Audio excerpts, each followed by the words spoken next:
Mi nombre es Ramón Castillo. Tengo 72 años y acabo de recibir el mensaje más escalofriante de mi vida. Era de mi abogado, el licenciado Fernández, y decía exactamente esto. Don Ramón, no confíe en nadie. Su yerno está intentando quedarse con sus escrituras. Tenemos que hablar urgentemente. Cuando leí esas palabras, sentí como si me hubieran dado un puñetazo en el estómago. Mi yerno Carlos, el esposo de mi hija Elena, el padre de mis nietos, el hombre al que había tratado como a un hijo durante 15 años, estaba tramando algo contra mí. Pero lo que él no sabía es que este viejo no era tan ingenuo como aparentaba ser. Imagínate la situación. Ahí estaba yo un domingo por la tarde, tomando mate en el patio de mi casa, cuando llegó ese mensaje que cambiaría todo para siempre. Elena había ido al supermercado con los chicos y Carlos se había quedado conmigo, como hacía todos los domingos desde que se casaron. Estaba sentado en el sillón del living, aparentemente viendo televisión, pero yo notaba que me miraba de una manera extraña, como si estuviera calculando algo. Ahora entiendo todo. Esas miradas no eran casuales. Ese interés repentino por saber sobre mis documentos, esas preguntas aparentemente inocentes sobre dónde guardaba los papeles importantes, todo tenía un propósito. Carlos no estaba siendo un yerno atento. Estaba estudiando a su presa. Y la presa era yo, Ramón Castillo, el viejo que había trabajado toda su vida para dejarle un patrimonio a su familia. Para que entiendas esta historia completa, tengo que contarte quién soy yo y cómo llegué hasta acá. Porque no siempre fui este abuelo que aparenta ser solo un jubilado que vive de su pensión. Mi historia empezó hace 50 años, cuando llegué a esta ciudad sin nada más que la ropa que llevaba puesta y una voluntad de hierro para salir adelante. Venía del interior, de un pueblito llamado San Rafael, donde no había futuro para un joven como yo.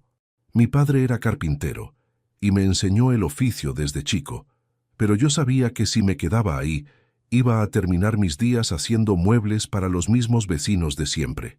Mi madre, que en paz descanse, me decía, «Ramón, vos tenés manos de oro, pero acá no hay oportunidades para mostrar lo que sabés hacer». Tenía razón.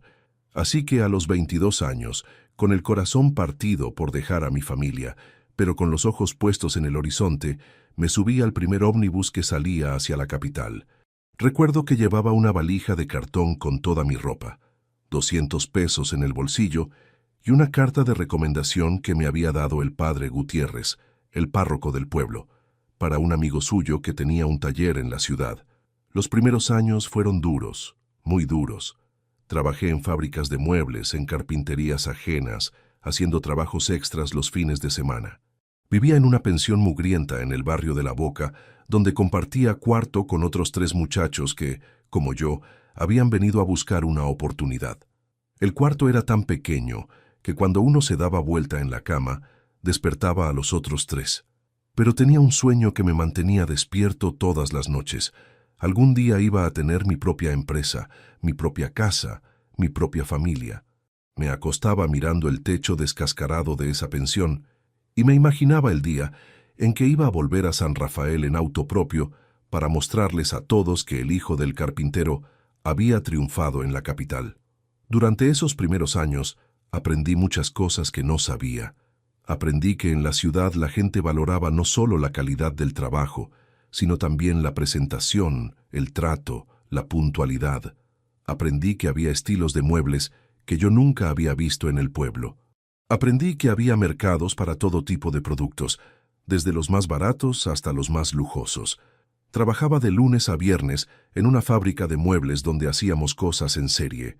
No era el trabajo que me gustaba, pero me permitía aprender técnicas nuevas y ganar un sueldo fijo.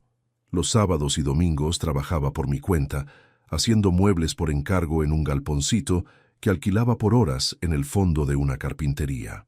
Fue en uno de esos trabajos de fin de semana que conocí a Esperanza.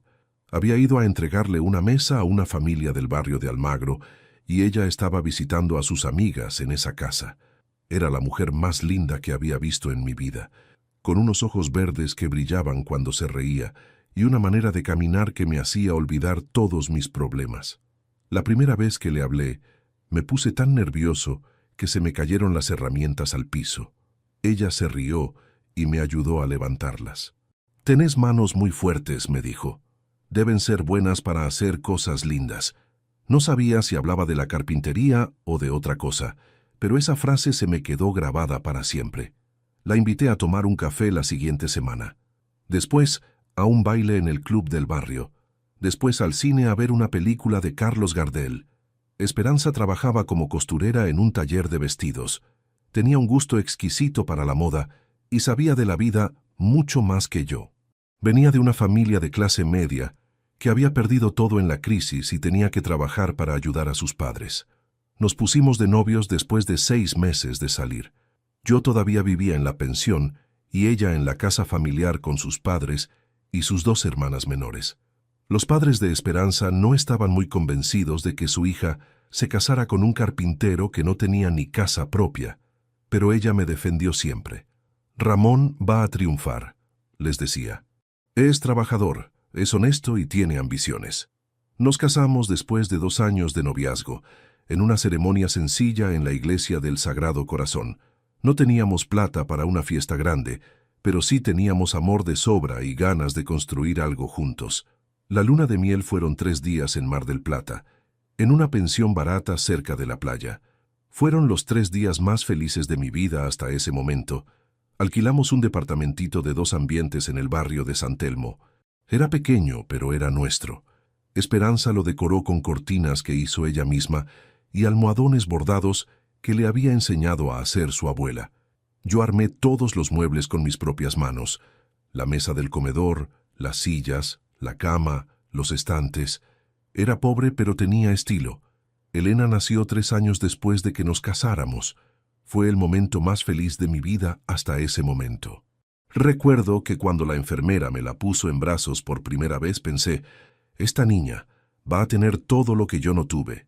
Va a estudiar, va a viajar, va a conocer el mundo. Y me puse a trabajar como un desesperado para cumplir esa promesa. En esa época ya había empezado mi propio taller de carpintería.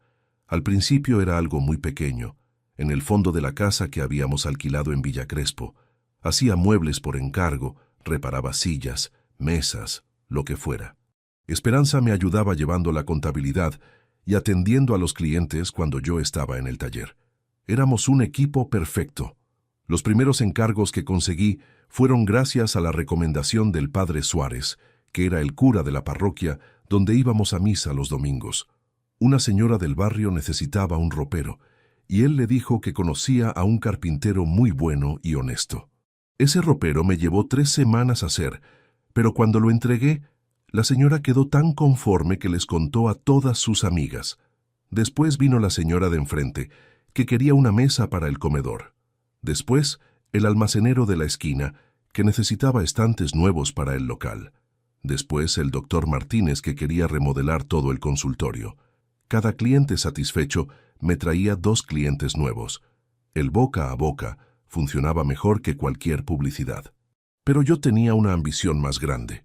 Había notado que en la ciudad empezaban a construirse muchos edificios nuevos y que la gente tenía cada vez más plata para gastar en muebles lindos. También notaba que en el centro había muebleras que vendían productos de muy mala calidad a precios muy altos. «Ahí hay una oportunidad», le dije a Esperanza. «La gente quiere calidad, pero no la encuentra». Decidí arriesgar todo lo que tenía para abrir una mueblería en el centro, en la calle Florida, donde pasaba mucha gente. Esperanza al principio tenía miedo. «Ramón, ¿y si no funciona? ¿Y si perdemos todo?» Pero yo estaba convencido. «Mujer, si no arriesgamos nunca vamos a crecer, confía en mí». Pedí un préstamo en el banco, empeñé todas las joyas de Esperanza, vendí hasta mi herramienta más querida para juntar la plata del alquiler y la mercadería inicial. Los primeros meses fueron terribles. Había días que no vendíamos ni un clavo, y yo me quedaba despierto toda la noche, preguntándome si había cometido el error más grande de mi vida. Pero de a poco, la cosa empezó a cambiar. La gente que pasaba por la vidriera se daba cuenta de que nuestros muebles eran diferentes. Tenían mejor terminación, mejores maderas, más estilo, y aunque eran un poco más caros que la competencia, la calidad se notaba. La gente no es tonta, me decía Esperanza. Cuando ve algo bueno, lo reconoce. El momento que cambió todo fue cuando la señora de Fernández Blanco, una familia muy conocida de la alta sociedad porteña, vino a comprar un juego de dormitorio. Era para la hija que se casaba. Me pidió algo exclusivo, que no se pareciera a nada que hubiera visto en otros lados. Trabajé durante un mes en ese juego. Era de jacarandá, con incrustaciones de nácar, con un diseño que había imaginado yo mismo inspirándome en los muebles franceses que había visto en las revistas. Cuando lo entregué, la señora se puso a llorar de la emoción. «Esto es una obra de arte», me dijo. «Mi hija va a tener el dormitorio más lindo de Buenos Aires». A la semana siguiente, 3 amigas de la señora de Fernández Blanco vinieron a encargarme muebles. Todas querían algo exclusivo, algo que fuera único. Ahí entendí que había encontrado mi nicho, muebles de lujo para gente con plata y buen gusto. Contraté a 2 empleados más para el taller, después a una vendedora para el local.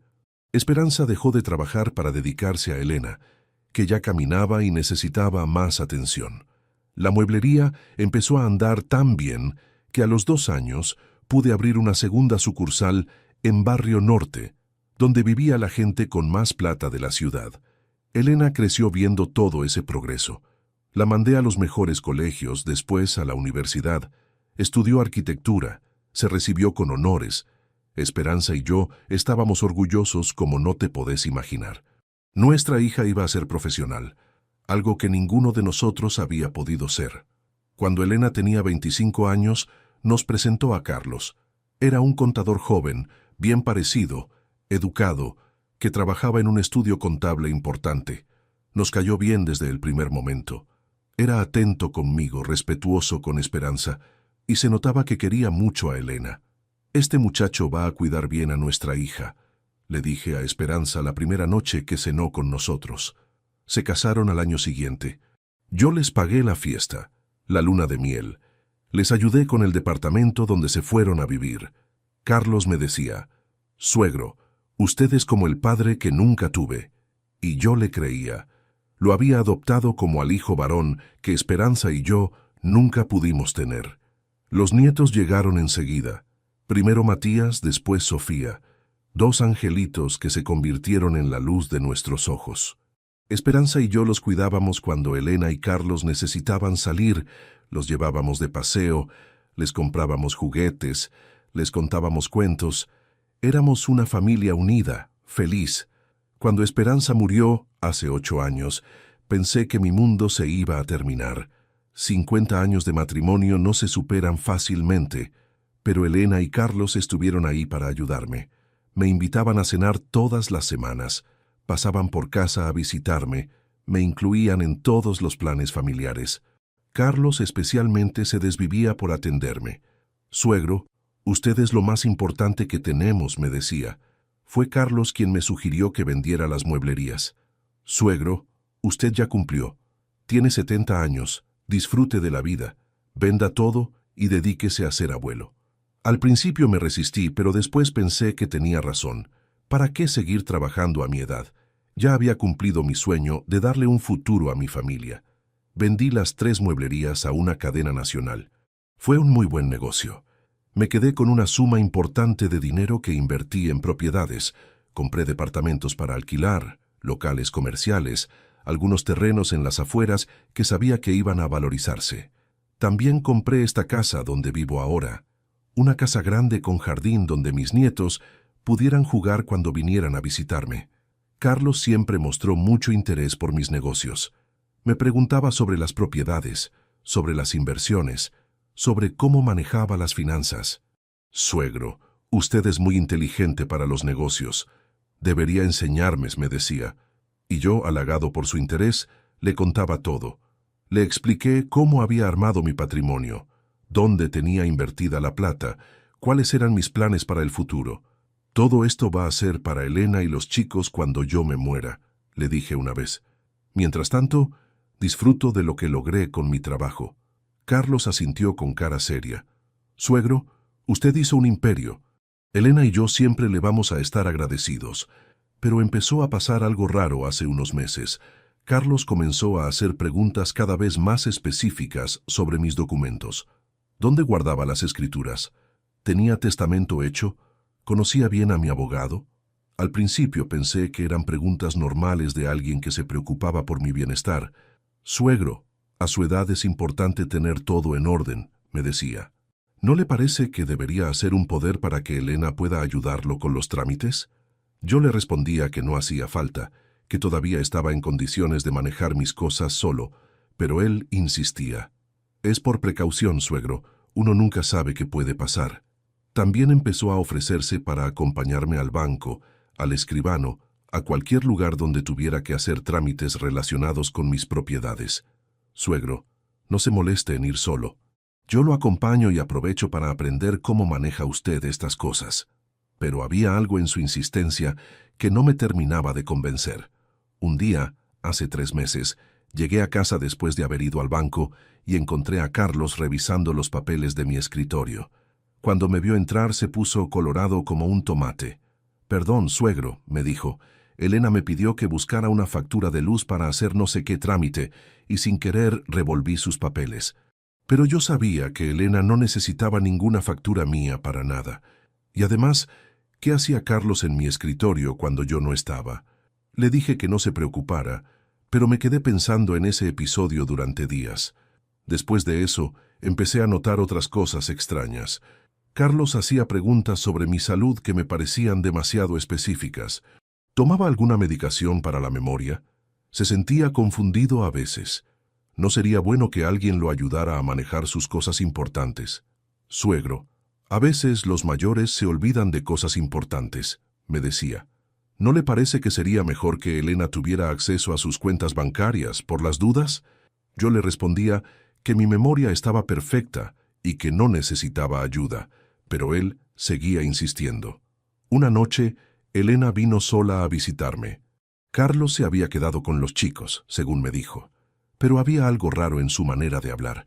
Me preguntó si yo confiaba en el licenciado Fernández, mi abogado de toda la vida. «Papá, ¿no te parece que es muy mayor? ¿No sería mejor cambiar por alguien más joven?» Le dije que Fernández era un excelente abogado, que conocía todos mis negocios y que no tenía ninguna razón para cambiarlo. Pero Elena insistió. «Papá, Carlos conoce a un escribano muy bueno que podría ayudarte.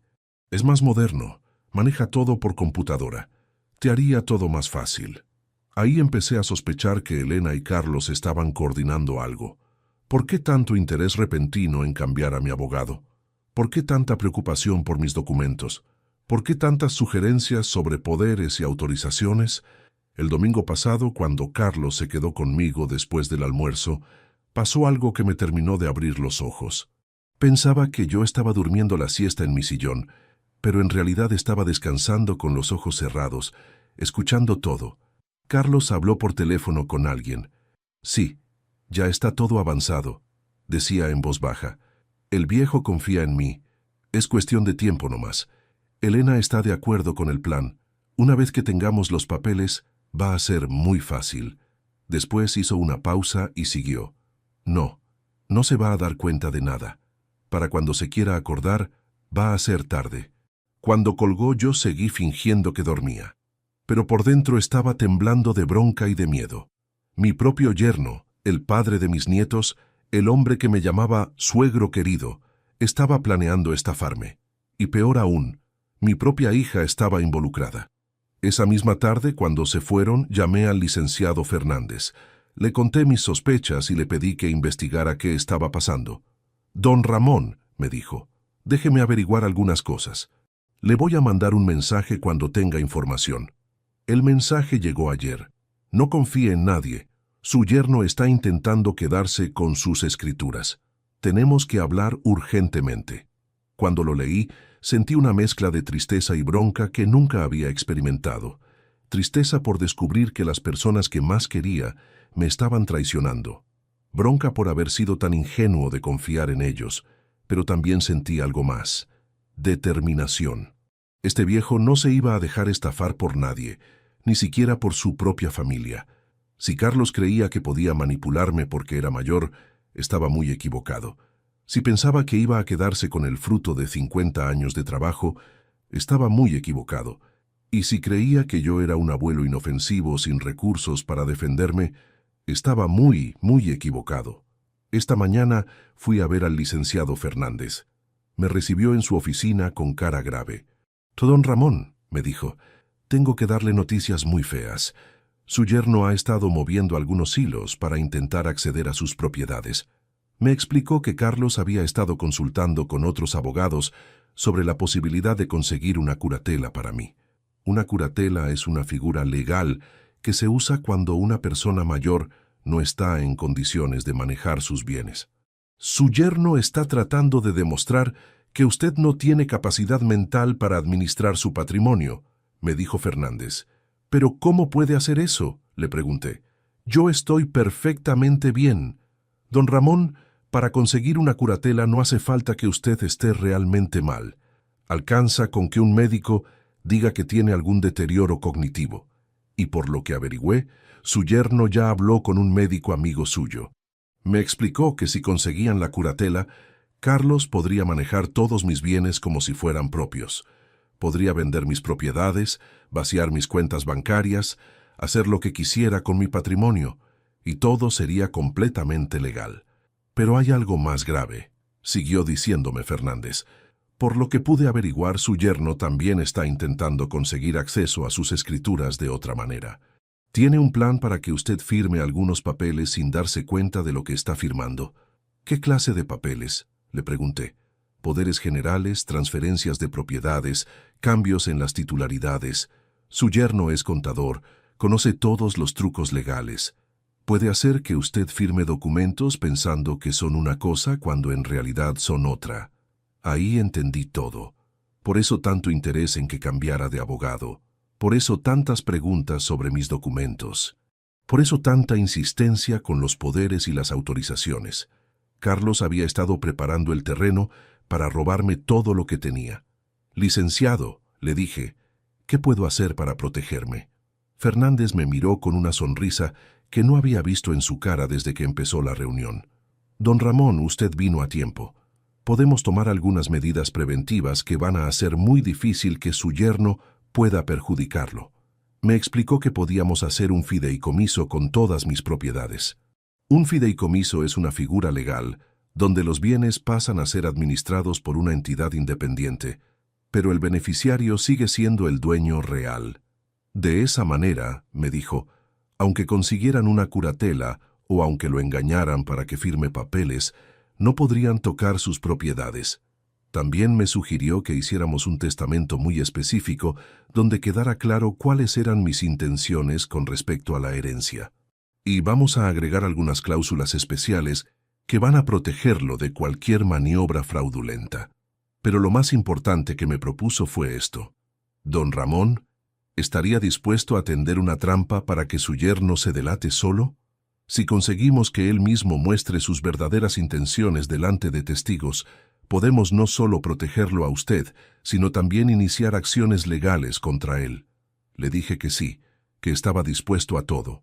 Porque una cosa es que me quieran robar extraños, pero otra muy distinta es que me quiera robar mi propia familia. Eso no lo iba a permitir jamás. Fernández me explicó el plan. Íbamos a hacerle creer a Carlos que yo había decidido cambiar de abogado, como él quería. Le diríamos que había elegido al escribano que él me había recomendado.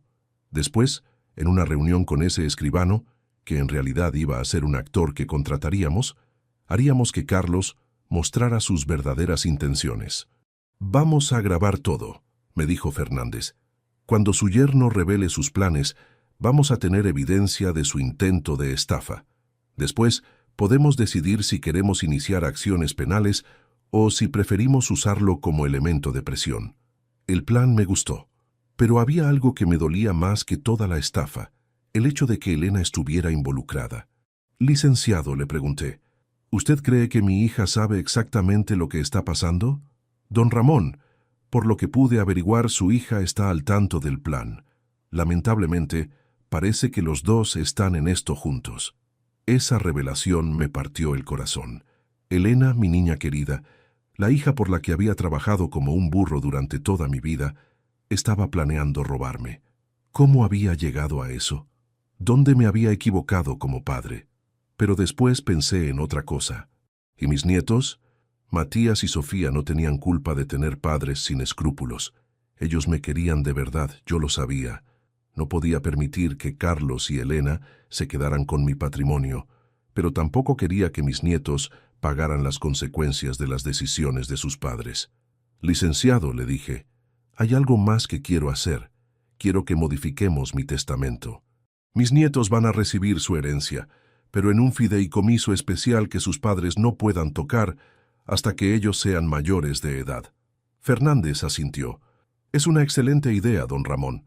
De esa manera, usted protege a sus nietos, pero también se protege a sí mismo. Salí de la oficina del licenciado con una mezcla de tristeza y determinación. Tristeza por descubrir la verdad sobre mi familia. Determinación para defenderme de sus ataques. Esa tarde, cuando Carlos vino a visitarme como todos los días, lo miré con otros ojos. Ya no era mi querido yerno. Era un estafador que se había ganado mi confianza para robarme. Pero él no sabía que yo sabía. Así que decidí seguir actuando como siempre, al menos hasta que estuviera listo para ejecutar el plan. Carlos, le dije, he estado pensando en lo que me dijiste sobre cambiar de abogado. Tenés razón. Fernández ya está muy mayor. ¿Te acordás del escribano que me recomendaste? Se le iluminó la cara. Claro, suegro. El doctor Ramírez. Es excelente, muy moderno, muy eficiente. ¿Quiere que le pida una cita? Le dije que sí, que cuanto antes mejor. Quiero poner en orden todos mis papeles. Le mentí. Ya estoy muy mayor para andar posterganado estas cosas. Carlos prácticamente saltaba de la emoción. Suegro, qué buena decisión. Yo lo acompaño a la reunión para ayudarlo con todo lo que necesite. Por supuesto que quería acompañarme. Era exactamente lo que esperaba que dijera. Esa noche llamé a Fernández para contarle que Carlos había picado el anzuelo. Perfecto, don Ramón. Mañana voy a contactar al actor que va a hacer de escribano. En 2 días podemos tener todo listo para la trampa. Los siguientes 2 días fueron los más largos de mi vida. Carlos venía a verme todo el tiempo, preguntándome si necesitaba algo, si tenía alguna duda sobre la reunión con el escribano. Suegro, usted va a ver qué fácil va a ser todo con el doctor Ramírez. Es mucho más moderno que Fernández. También Elena vino a visitarme. Papá, Carlos me contó que vas a cambiar de abogado. Me parece muy bien. Fernández ya está en otra época. Y después agregó algo que me confirmó que estaba al tanto de todo. Papá, ¿no te parece que sería bueno que yo tuviera un poder para ayudarte con los trámites? Por las dudas, si algún día te sentís cansado o confundido. Le dije que lo iba a pensar, que capaz era una buena idea. Pero por dentro pensaba, hija mía, ¿cómo pudiste convertirte en esto? El día de la reunión llegó. Carlos pasó a buscarme temprano. Estaba nervioso, pero trataba de disimularlo. Suegro, hoy va a ser un día importante. Después de esto va a tener todos sus papeles en orden y va a estar mucho más tranquilo. Fuimos hasta una oficina que Fernández había alquilado especialmente para la ocasión. El actor que hacía de escribano era muy convincente, un hombre de unos 50 años, elegante, que hablaba con mucha propiedad. Don Ramón, es un placer conocerlo. Su yerno me contó que quiere reorganizar sus documentos. Las cámaras ocultas ya estaban funcionando. Todo lo que se dijera en esa reunión quedaría grabado. El falso escribano empezó a hacerme preguntas sobre mis propiedades, mis cuentas bancarias, mis inversiones. Yo respondía todo con naturalidad, como si realmente fuera una consulta normal. Después el escribano se dirigió a Carlos. Señor, su suegro me contó que usted lo va a ayudar a administrar sus bienes. ¿Podría explicarme exactamente qué tipo de ayuda necesita? Carlos se puso un poco nervioso, pero después empezó a hablar. Doctor, mi suegro ya está mayor, dijo. A veces se confunde, se olvida de las cosas importantes. Nosotros pensamos que sería mejor que Elena, mi esposa, tuviera un poder general para manejar todo lo de él. El escribano fingió tomar notas. Entiendo. ¿Y qué pasaría con las propiedades del señor? ¿También las administraría su esposa? Carlos asintió. Claro, todo. Las propiedades, las cuentas bancarias, las inversiones. Mi suegro ya no está en condiciones de manejar esas cosas. Pero, dijo el escribano, el señor Villanueva me parece muy lúcido. ¿Está seguro de que necesita ese tipo de ayuda? Carlos se puso más decidido. Doctor, usted no lo conoce como nosotros. En casa se confunde todo el tiempo, se olvida de pagar las cuentas, no se acuerda dónde puso los documentos importantes. Era todo mentira. Yo jamás me había confundido ni me había olvidado de nada. Pero Carlos siguió mintiendo. Además, doctor, mi esposa y yo estamos preocupados por la seguridad de los bienes. Mi suegro es muy confiado. Cualquier estafador lo puede engañar. El escribano siguió preguntando y Carlos siguió cayendo en la trampa. ¿Y qué piensan hacer con las propiedades una vez que tengan el poder? Carlos ya había perdido la prudencia. Bueno, algunas las vamos a vender. Hay terrenos que no producen renta y es mejor convertirlos en efectivo. ¿Y ese efectivo dónde lo pondrían? En cuentas a nombre de mi esposa, por supuesto. Es más seguro así. Todo lo que decía Carlos quedaba grabado. Cada mentira, cada plan fraudulento, cada intención de quedarse con mis bienes. Pero lo peor vino después. El escribano le preguntó, ¿y qué pasa si el señor Villanueva se arrepiente o quiere recuperar el control de sus bienes? Carlos sonrió de una manera que me dio escalofríos. Doctor, para cuando se dé cuenta de algo va a ser muy tarde. Además, si es necesario, podemos iniciar un juicio de insania. Tengo un médico amigo que puede certificar que mi suegro no está bien de la cabeza. Ahí se había terminado todo. Carlos acababa de confesar delante de las cámaras que planeaba declararme loco para quedarse con mis bienes. No era solo una estafa, era un plan para arruinar mi vida. El escribano dio por terminada la reunión. Muy bien, señor Carlos, yo voy a preparar todos los papeles. En unos días los llamo para firmar. Carlos salió de la oficina contentísimo, creyendo que había dado el primer paso para robarme. Cuando llegamos a casa me dijo, «Suegro, ¿vio qué fácil fue todo? En unos días va a tener todos sus papeles en orden y Elena va a poder ayudarlo con todo». Le agradecí su ayuda y él se fue, seguramente a contarle a Elena que el plan había funcionado. Esa tarde me reuní con Fernández en su oficina para ver las grabaciones.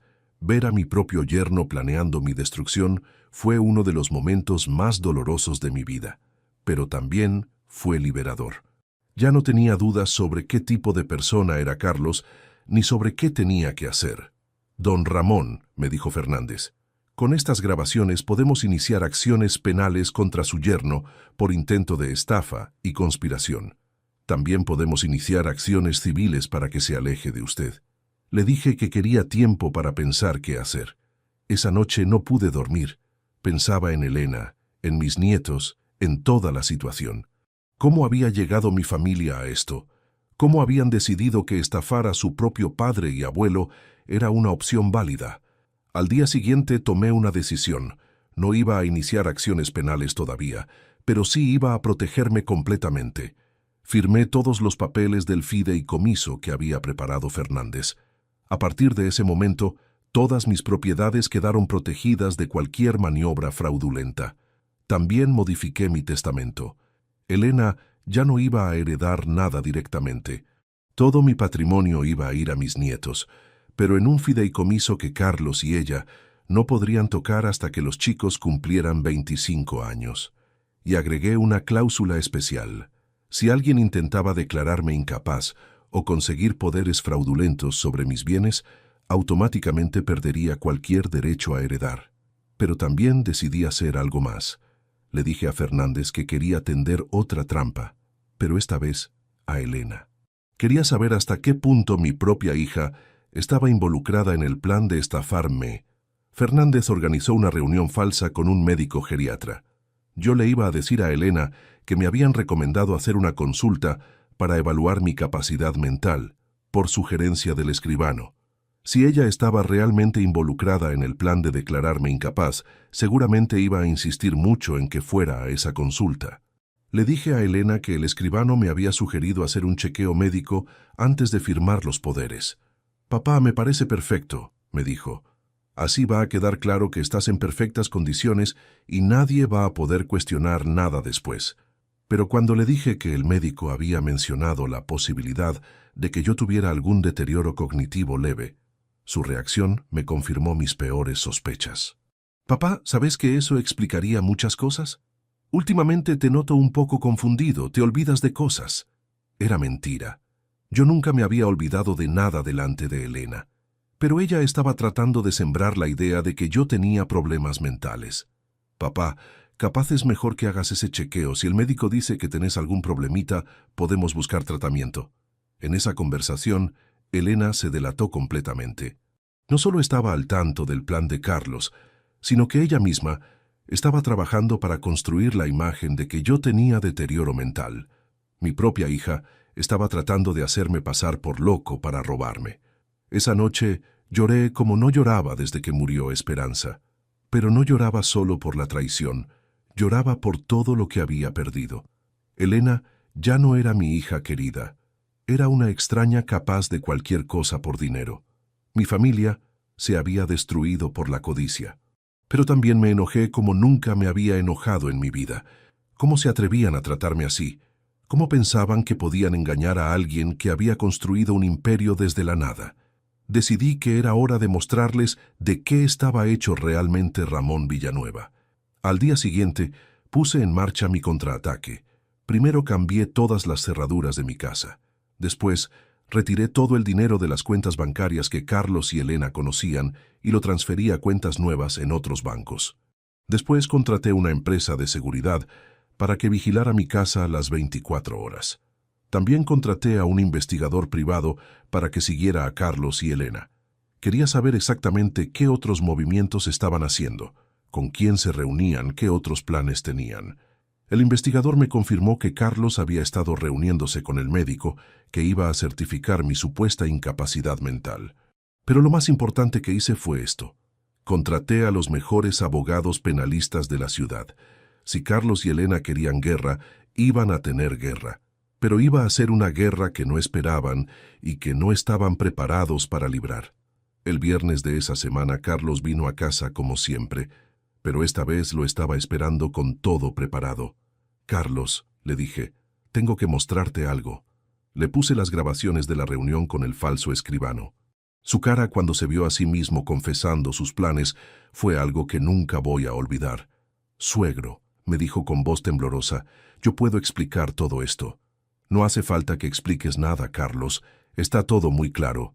Le mostré después las otras grabaciones, las de Elena tratando de hacerme pasar por loco, las fotos del investigador privado mostrando sus reuniones con el médico corrupto. «Esto es lo que va a pasar», le dije. «Vos y Elena van a alejarse de mi vida para siempre. No los quiero ver nunca más. Mis nietos van a seguir siendo mis nietos, pero ustedes dos ya no son mi familia». Carlos trató de negar todo, de inventar excusas, de pedirme perdón, pero ya era demasiado tarde. «Si vuelven a acercarse a mí o intentan cualquier maniobra legal contra mis bienes», le dije, «voy a iniciar acciones penales por estafa, conspiración e intento de fraude. Con las pruebas que tengo, van a ir presos los dos». Carlos salió de mi casa blanco como un papel, sabiendo que su plan había fracasado completamente. Esa misma tarde, Elena vino a verme. Había hablado con Carlos y sabía que los habíamos descubierto. «Papá», me dijo, «todo era idea de Carlos. Yo no sabía nada, pero yo tenía grabaciones de ella tratando de hacerme pasar por loco». «Elena», le dije, «no me mientas más. Tengo pruebas de que estabas al tanto de todo». Se puso a llorar. «Papá, necesitábamos la plata. Carlos tiene deudas. Los chicos van a un colegio caro, no llegamos a fin de mes». «¿Y esa era excusa para declararme loco y robarme?», le pregunté. «Papá, no era robar, era asegurar el futuro de tus nietos». «Mis nietos van a tener futuro asegurado», le dije. «Pero ustedes dos ya no van a ser parte de ese futuro». Le expliqué que había modificado mi testamento, que ella había perdido cualquier derecho a heredar, que solo mis nietos recibirían algo cuando fueran mayores. «Papá, no podés hacer esto», me gritó. «Soy tu única hija, tengo derecho a heredar». «Tenías derecho», le respondí, «pero cuando decidiste tratarme como a un estorbo y planear robarme, perdiste todos los derechos». Elena se fue de mi casa gritando que iba a iniciar acciones legales contra mí, pero yo sabía que no tenía ninguna chance. Con las pruebas que teníamos, cualquier juez iba a ver que era una estafadora que había perdido sus derechos por sus propios actos. Han pasado 6 meses desde entonces. Carlos y Elena intentaron algunas maniobras legales, pero todos sus abogados les dijeron lo mismo. No tenían ninguna posibilidad de éxito. Al contrario, si seguían insistiendo, podían terminar presos. El primer abogado que consultaron fue el doctor Herrera, un especialista en derecho de familia que tenía fama de ganar casos imposibles. Pero después de revisar todas las pruebas que teníamos contra ellos, les dijo: «Miren, esto es indefendible. Tienen grabaciones confesando el plan de estafa, tienen evidencia de que querían declarar incapaz al padre, tienen pruebas de que consultaron con un médico para certificar una enfermedad mental falsa. Mi consejo es que se alejen y no molesten más al señor». Carlos no se conformó con esa respuesta. Fue a ver a otros 3 abogados diferentes. Todos le dijeron lo mismo. Uno de ellos, el doctor Cáceres, especialista en derecho penal, fue más directo. «Señor, usted no necesita un abogado defensor, necesita un abogado penalista, porque con las pruebas que tiene su suegro, puede iniciarle una causa por estafa agravada que lo puede llevar a prisión». Elena también trató de encontrar alguna salida legal. Consultó con una abogada especializada en sucesiones, la doctora Vázquez, para ver si podía impugnar la modificación de mi testamento. La abogada le explicó que era imposible. «Señora, su padre estaba en plenas facultades mentales cuando modificó el testamento. Tenemos informes médicos que lo confirman, tenemos testigos de su lucidez y, sobre todo, tenemos las grabaciones que muestran que usted trató de hacerlo pasar por incapaz. Cualquier juez va a interpretar eso como una confirmación de que el señor tenía razones válidas para cambiar su voluntad». Lo que más me dolió durante esos meses fue ver cómo toda la situación afectó a mis nietos. Matías, que ya tiene 12 años, empezó a hacer preguntas que sus padres no sabían cómo responder. «Mamá, ¿por qué el abuelo ya no viene a casa? ¿Por qué ya no vamos a visitarlo como antes?». Elena le decía que el abuelo estaba enojado por cosas de grandes, pero Matías es un chico inteligente y se daba cuenta de que había algo más. Un día me llamó por teléfono desde la casa de un amigo. «Abuelo», me dijo, «¿es verdad que papá hizo algo malo contigo?». No supe qué responderle. ¿Cómo le explicas a un chico de 12 años que su padre había planeado robarle al abuelo? ¿Cómo le dices que su madre había participado del plan? «Matías», le dije, «tu papá y tu mamá tomaron algunas decisiones que el abuelo no puede perdonar. Pero eso no tiene nada que ver con el amor que te tengo a vos y a tu hermana. Sofía, que tiene 9 años, es más inocente pero también más sensible. Un día me encontré con ella en el supermercado cuando estaba con la empleada doméstica. Se puso a llorar cuando me vio. «Abuelo, te extraño mucho. ¿Por qué no venís más a casa?». La abracé ahí mismo, en medio del supermercado, sin importarme que la gente nos mirara. «Mi amor», le dije, «el abuelo también te extraña. Pero a veces los grandes tienen problemas que los chicos no pueden solucionar». Le prometí que cuando fuera más grande y pudiera entender, le iba a explicar todo. Y que no importaba lo que pasara, ella siempre iba a tener un lugar especial en el corazón del abuelo. Durante estos meses también tuve que lidiar con los comentarios del barrio. La gente sabía que algo había pasado entre mi familia y yo, pero no conocían los detalles. Algunos vecinos me preguntaban directamente: «Don Ramón, ¿es cierto que se peleó con Elena y Carlos?». Al principio trataba de evitar el tema, pero después decidí que era mejor decir la verdad. «Sí», les decía, «descubrí que estaban planeando estafarme. Trataron de hacerme pasar por loco para quedarse con mis propiedades. Algunos no me creían. Pero don Ramón, Carlos siempre pareció tan bueno, tan atento con usted». «Ese es el problema», les respondía. «Los estafadores más peligrosos son los que se ganan tu confianza primero». Carlos se pasó 15 años siendo el yerno perfecto para que el día que me quisiera robar, yo no sospechara nada. La señora Pérez, que vive en la casa de enfrente y siempre fue muy chismosa, me dijo un día: «Don Ramón, ¿no le parece que fue muy duro con ellos? Al final y al cabo son su familia». Esa pregunta me molestó mucho. «Señora Pérez», le respondí, «¿usted permitiría que alguien la declare loca para robarle todo lo que tiene, aunque sea su propio hijo?». Pero lo que más me ayudó durante estos meses fue conocer a otras personas que habían pasado por situaciones similares. En el centro de jubilados donde empecé a ir para distraerme, conocí a don Alberto, un señor de 80 años cuyo hijo había tratado de estafarlo vendiendo su casa sin su consentimiento. «Don Ramón», me dijo don Alberto, «lo que usted hizo estuvo muy bien. Yo me dejé llevar por los sentimientos y casi termino en la calle. Mi hijo me convenció de que le pusiera la casa a su nombre para evitar problemas con los impuestos y después quiso venderla para pagar sus deudas.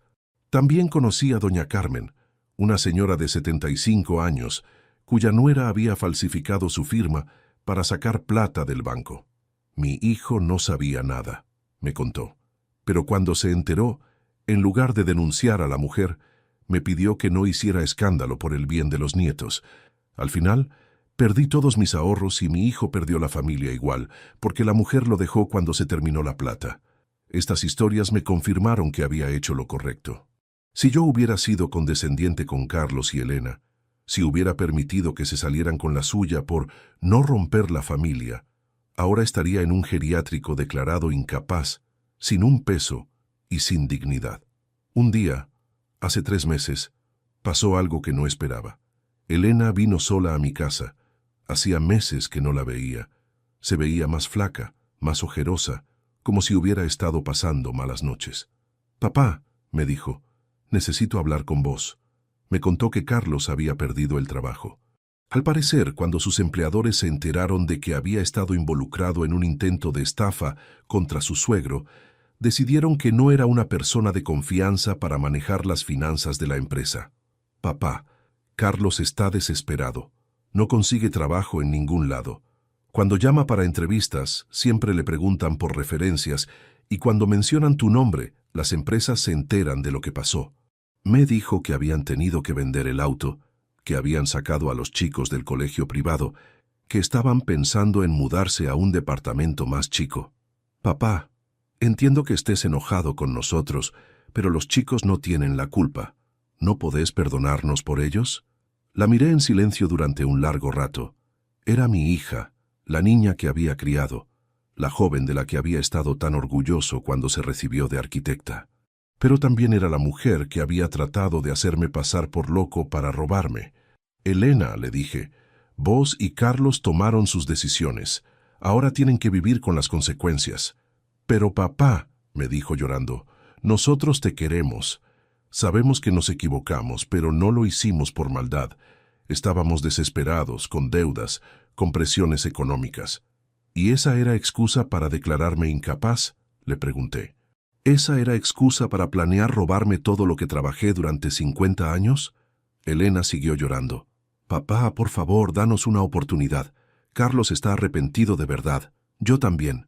Podemos empezar de nuevo, hacer las cosas bien». Pero yo sabía que era demasiado tarde. «Elena», le dije, «cuando alguien te traiciona de la manera que ustedes me traicionaron, no hay vuelta atrás. La confianza es como un vidrio. Cuando se rompe, nunca queda igual, aunque lo pegues». Le expliqué que mis nietos iban a estar protegidos económicamente, que iban a poder estudiar en las mejores universidades cuando llegara el momento, que iban a tener un futuro asegurado. «Pero ustedes dos ya no van a formar parte de mi vida, y tampoco van a poder tocar la herencia de los chicos». Elena se fue de mi casa ese día sabiendo que no había marcha atrás. Una semana después me enteré por los vecinos de que habían puesto en venta la casa y se habían mudado a otro barrio. «Se fueron sin despedirse», me contó la señora Pérez. «Cargaron todo en un camión de mudanza y se fueron. Los chicos lloraban mucho». Esa noticia me partió el corazón. Mis nietos se iban lejos sin que yo pudiera despedirme de ellos, sin que pudiera explicarles lo que había pasado, sin que pudiera asegurarles que el abuelo los seguía queriendo a pesar de todo. Mis nietos vinieron a verme la semana pasada. Carlos y Elena se los trajeron, pero se quedaron esperando en el auto. Los chicos no entienden muy bien qué pasó entre nosotros, pero saben que su papá y su mamá hicieron algo malo conmigo. «Abuelo», me dijo Matías, «¿es verdad que papá quería robarte?» No supe qué responderle. ¿Cómo le explicas a un chico de 12 años que sus padres son estafadores? «Matías», le dije, «tu papá y tu mamá se equivocaron, pero vos y Sofía siempre van a ser mis nietos queridos». Les expliqué que cuando fueran más grandes iban a entender todo. y que no importaba lo que pasara con sus padres, yo siempre los iba a querer y siempre iba a estar para ellos. El abuelo les va a dejar algo muy importante cuando sea grande, les dije. Pero no solo plata, les va a dejar valores, dignidad, la historia de cómo un hombre puede defenderse cuando lo traicionan. Hoy vivo solo en esta casa, pero no me siento solo. Tengo mi dignidad intacta, mi patrimonio protegido y la tranquilidad de haber hecho lo correcto. Carlos y Elena perdieron todo por codiciosos. Perdieron mi cariño, perdieron su herencia, perdieron mi respeto. Y vos que me escuchaste hasta acá, vos que me acompañaste en esta historia, quiero que sepas algo muy importante. No importa la edad que tengas, no importa cuánto quieras a tu familia, nunca permitas que nadie te falte el respeto o trate de aprovecharse de vos. Yo pude haber terminado en un geriátrico, declarado loco, sin un peso, si no hubiera estado atento a las señales. Pero estuve atento, me defendí y gané. Porque cuando uno construye algo con esfuerzo y sacrificio, tiene la obligación de protegerlo, aunque sea de su propia familia. La sangre no siempre es garantía de lealtad. A veces hay que aprender eso de la manera más dolorosa, como me tocó aprenderlo a mí. Pero mejor aprender tarde que nunca. Contame vos qué harías en mi lugar. ¿Te habrías defendido como yo? ¿O habrías confiado en que tu familia nunca te haría daño? Y contame desde qué ciudad me estás escuchando, porque quiero saber que esta historia llegó a gente que puede aprender algo de lo que me pasó a mí, porque al final, lo más valioso que podemos dejar no es dinero ni propiedades. Es el ejemplo de que siempre hay que defenderse, siempre hay que mantener la dignidad y nunca hay que permitir que nos traten como si fuéramos un obstáculo en la vida de otros, aunque esos otros sean nuestra propia sangre.